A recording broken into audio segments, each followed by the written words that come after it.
Welcome back to the show, everybody. Check out these headlines. While the crypto contagion continues, will the congressman give the money back? We're going to talk about that, and we're going to talk about XRP-Ledger sets a new record. Guess what else we're going to talk about? Everything runs on the XRP-Ledger. Don't believe it. It's still true. Somebody roll that beautiful intro.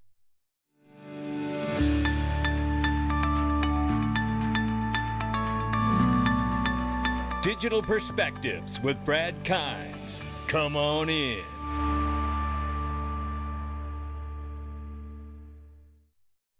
Welcome back to the show, everybody. You can follow us on TikTok, YouTube, Twitter, and Facebook for exclusive content. Right now, $880 billion market cap for crypto. The market is up 1.6%. Good morning, everybody. 16,600 plus for Bitcoin right now. We see Ethereum at 1,200 plus, and we see XRP at 40 cents this morning. What's going on here? Up 6.3% on the 7-day. I don't know, but we like it. We'll take it for now. Ladies and gentlemen, if you haven't done it, iTrust Capital is the best crypto IRA on the planet. They offer many different products, and you should check out and see if it's right for you. You can roll over your 401k, TSP, 403b, 457, and so much more. You can buy and sell crypto, precious metals 24/7, tax advantaged inside the platform. The only thing better than buying crypto at my house is buying tax-free crypto in an IRA. And you know what? I'm about to top it off again because I haven't done it in a while, and I'm going to. And they also offer staking, 9.5% APY. Check it out. Link underneath the video. See if it's right for yourself. Institutional custody for your crypto, which is safe as it could ever be. There's no question about that. And in this time of uncertainty, that's a hell of a thing to really be able to absorb right there. This is Ben Armstrong. Shout out to you, BitBoy. Getting it done. Sam Bankman-Fried's Alameda Research currently holds 13.25% of Solana coins in circulation. Oh boy. Who's next? Ben says, you guys, y'all have been duped. And in fact, here's a picture of Ben right here. It says not playing games today. And I'm guessing from that beach shirt, that Hawaiian shirt he's got on, it looks like Ben might be somewhere warm. Wonder where he might be today. Shout out to Ben. We'll keep you up to date. There's an active phishing campaign attempting to lure users into transferring USDC tokens to malicious addresses. The scammers are pretending to be from Center. It says there is not a new version of USDC in the marketplace. Do not fall for this. Can I just give a disclaimer too? I want to fill people in. I have it underneath the video. I deal with scammers and scams all day long. My YouTube channel comment section is riddled with scammers. It is bots. I paid someone full-time for months on end to delete those comments, and as soon as they delete them, they come right back. We spent months and months and months reaching out to YouTube to try to get them to do something to help us stop the scammers from putting comments underneath the videos. I will never use WhatsApp because the scammers do. I'll never ask you for money through an app like that. I offer products and services. You guys know that, right? So understand that, you know, if you see those things or if you get an email personally yourself from something that doesn't quite feel right, saying you've been attacked, don't let that hustle knock you off your game. Always assume when you get contacted from something, have a flag that goes up. Even if you think it's legit, start from a place and go, okay, I have an account on ABC Exchange. You know what? They just sent me a message. It may be legit, but let me go to the site itself and log in the way I normally do and reverse engineer it from there. And if they contact me inside the platform, then I know it's coming from them directly, right? It is very difficult to remind ourselves that people are trying to scam us every day, and it can feel very legit at times, but really, really be careful out here, everybody. Let's stay vigilant. We work too hard for our money and our investments, no question. Be very careful. XRP transactions include 26,418,948 XRP worth 10 million plus transferred from Bitstamp to an unknown wallet. 30 million XRP valued at 12 million plus moved from an unknown wallet to Bitstamp, and 29 million worth of XRP worth 11 million plus shifted from an unknown wallet to another place. And I tell you, for me, understanding that XRP was on like 150 or certainly over 100, but I think it was 150 or 180 exchanges, and now down to a small handful. I believe when we see this amount of XRP moving around, it is serving on-demand liquidity, partners. That's how I see that. I can't prove that. It is my speculation, but that's how I feel. And I do feel that on-demand liquidity is more contributing to price than retail speculation because of the lack of exchanges that we're on. 108,900 XRP is record setting for the XRP-Ledger NFT sales. Come on in. And listen, this is only going to get bigger, and it's only going to get better, because we know the efficiency that developers speak of when it comes to being able to build on the XRP-Ledger. And it is just going to spread like wildfire, I believe. And not to mention, when you add in how convenient and easy it is for developers to build and launch these things off the XRP Ledger, then think about the other side of this. The other side of this very quickly is this. I believe NFTs are going to be an enormous market. There's also a great argument that could be made that NFTs are going to be securities broadly too, right? So there's that, but don't be surprised about that. But there's some huge advantages, I think, to intellectual property, art, music, and other areas of industry like real estate, title, and all of these things that NFTs can have an enormous impact to the markets. Breaking news from Gold Telegraph. Ghana's government is working on a new policy regime where gold will be used to buy oil products rather than USD dollar reserves. Well, you know, I have to remind you what Michael Branch said, and give Michael Branch a follow. I didn't get a chance to pull Michael's tweet, but a great researcher in this space, give him a follow. He said, you know what? We saw this in other countries like Libya and other places, and we saw how that worked out. So let's watch Ghana closely and see how this all shakes out. Meanwhile, SEC Chair's crypto oversight strategy is in serious question with the ecosystem collapse. And I say it's all a part of the design. Now, with that, we broke news yesterday that the commission sought information into activities at the FTX exchange earlier in the year, bought a group of 8 Congress members, wrote a letter to the SEC in March in an attempt to chill the inquiry about the FTX. And what this basically is, for those that don't know very quickly, U.S. Congress members received donations from FTX. And we know that there were U.S. Congress members that understood that the SEC was overreaching into the crypto space. That prompted them to write a letter to the SEC, urging them not to look into FTX and other inquiries, I believe, because the SEC's overreach and their approach to the market. However, now that we've learned that this group of 8 has apparently received funds from FTX, 4 Republicans and 4 Democrats, it lists here that Tom Emmer is one of them. And full disclosure to him, he said, we were concerned in March that Gary Gensler was taking indiscriminate and inconsistent approach to oversight the crypto community. His office had received numerous tips back in March from crypto blockchain firms and SEC Gensler's information reporting requests to crypto community overabundance don't feel particularly voluntary and are stifling innovation. He said, we are even more concerned now as we've seen his strategy miss Celsius, Voyager, Terra Luna, and now FTX. Congress shouldn't have to learn the details about the SEC's oversight agenda through planted stories in progressive publications, and we look forward to Gary Gensler's public testimony before the Financial Committee. Now, that's all well and good, Tom, and listen, and to be perfectly honest, I have always appreciated his efforts when it comes to issues like crypto, distributed ledger technology, regulatory clarity for those things from Tom.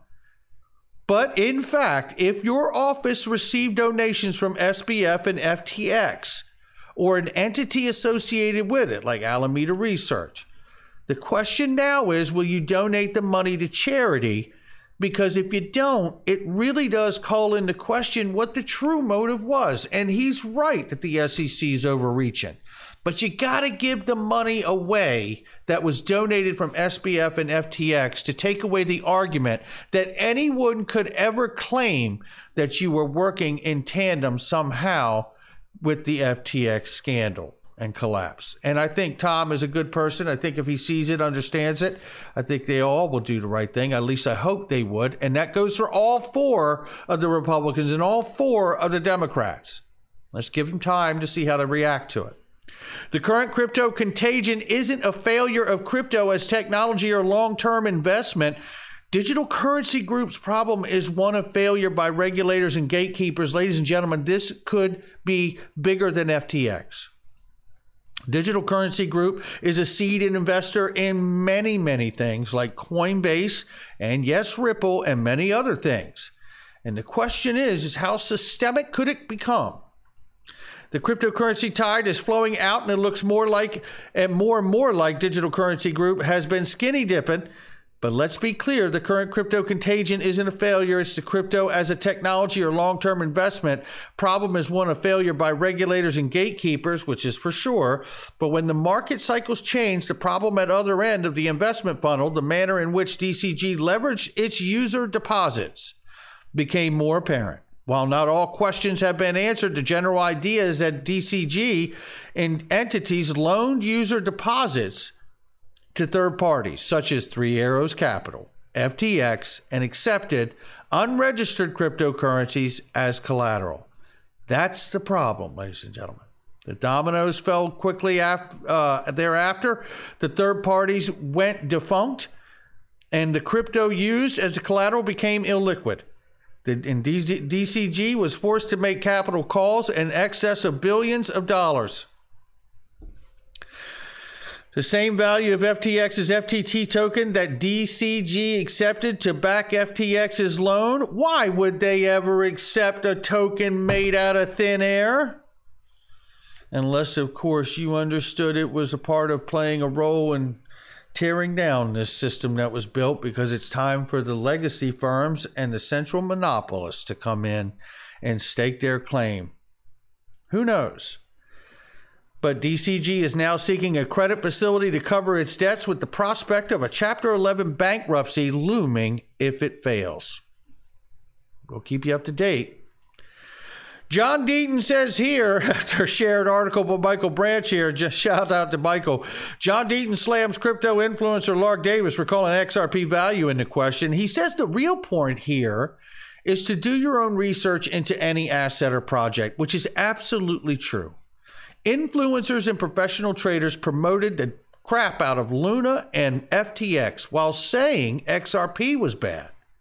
There are reports that Genesis accepted over $1 billion in FTT token, which is the token from the FTX platform, as collateral. Why would you ever accept made up money from someone, especially at Barry Silbert's level? It's unconscionable.